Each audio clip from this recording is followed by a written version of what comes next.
ప్రయత్నం 17-19లో చేసి ఇప్పుడు కూడా చేయడానికి సిద్ధంగా ఉన్నాడు. కాబట్టి దీని గురించి మాట్లాడొద్దు అని మీకు చెప్తే మీరు యూటర్న్ తీసుకున్నారు అని మేము అనుకుంటున్నాం.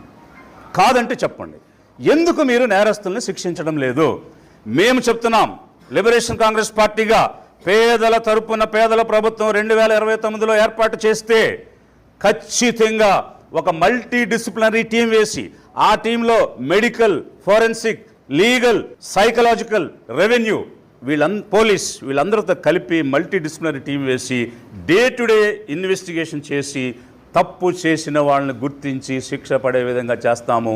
కేవలం ఈ ప్రీతి అనేటువంటి ట్రైబల్ గర్లే కాదు, 7 గుర్రాలపల్లిలో అనంతపురంలో జరిగినటువంటి ఒక బాలిక, ఆమె మీద జరిగినటువంటి సామూహిక అత్యాచారం, అలాగే అదే అనంతపురం జిల్లాలో చనిపోయిన ఇంకొక షెడ్యూల్డ్ ట్రైబ్ గర్ల్, ఇలాంటివి అనేకం ఉన్నాయి. వీటన్నిటినీ కూడా మా ప్రభుత్వం అధికారంలోకి వచ్చాక వెలికి తీసి తప్పు చేసిన వాళ్ళ మీద శిక్షించే ప్రయత్నం అయితే చేస్తాం. ఈరోజు తెలుగుదేశం కూటమి ప్రభుత్వాన్ని డిమాండ్ చేస్తున్నాం లిబరేషన్ కాంగ్రెస్ పార్టీగా, మీరు పోలీసు ఎందుకు సక్రమంగా ఇన్వెస్టిగేట్ చేయలేదు, ఎందుకు ఎవిడెన్సెస్ తారుమారు చేశారు, ఎందుకు డిఎన్ఏలు మ్యాచ్ కాలేదనేటువంటి రకరకాల సాకులు చెప్పారన్న అంశం మీద ఇన్వెస్టిగేట్ చేసి అందులో ఇన్వాల్వ్ అయినటువంటి ఆఫీసర్స్ మీద చర్య తీసుకుని వాళ్ళని సస్పెండ్ చేయండి. మొదటిది.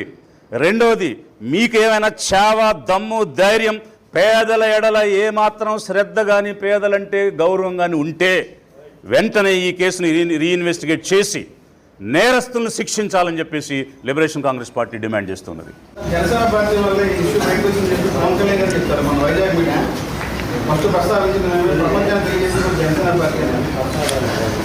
అత్యాచార నివారణ చట్టం కింద ఇవ్వాల్సిన బెనిఫిట్స్ అనేటువంటివి చట్ట ప్రకారంగా ఎవరున్నా ఇచ్చి తీరాల్సిందే. అది అతను అడిగినా ఇంకొకరు అడిగినా ఇవ్వాల్సిందే. తెలుగుదేశం ప్రభుత్వం అంటే వాళ్ళే అధికారంలో ఉండి వాళ్ళు చేయలేకపోయారు, తర్వాత వచ్చిన ప్రభుత్వం చేసింది. అది కూడా వాళ్ళు ఏం చేశారు, ఓన్లీ బెనిఫిట్స్ ఇచ్చారు తప్ప పనిష్మెంట్, నేరస్తులకు శిక్ష అయితే వేయలేదు. అది XYZ ఎవరు అడిగినా ఇస్తారు. నేను కలెక్టర్గా ఉన్నప్పుడు అనేక రకాల రివ్యూస్ నేనే ఇచ్చాను. నేను ఇచ్చింది చూసి తీసుకున్నటువంటి వాళ్ళకి లైవ్ ఎవిడెన్సెస్ కూడా నా పక్కన ఉన్న వాళ్ళ దగ్గర ఉంది. ఒకే రోజు నేను కలెక్టర్గా చేరేటప్పటికి 16 కేసులు పెండింగ్ ఉన్నాయి, 16 హత్యలు జరిగి ఉన్నాయి.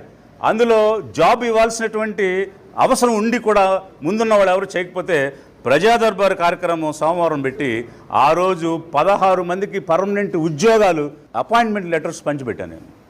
సో అప్పుడు ఏ కళ్యాణం అడగలేదు, ఇంకొకరు అడగలేదు. అది చట్ట ప్రకారం చేయాల్సిన బాధ్యత కూడా మేము చేశాం. అలా గత ప్రభుత్వం చేసింది, ఓకే. బట్ వాళ్ళకి అవకాశం ఉండి ఎందుకు చేయలేదు, అధికారంలో ఉండి ఎందుకు చేయలేదు అనేది మా ప్రశ్న.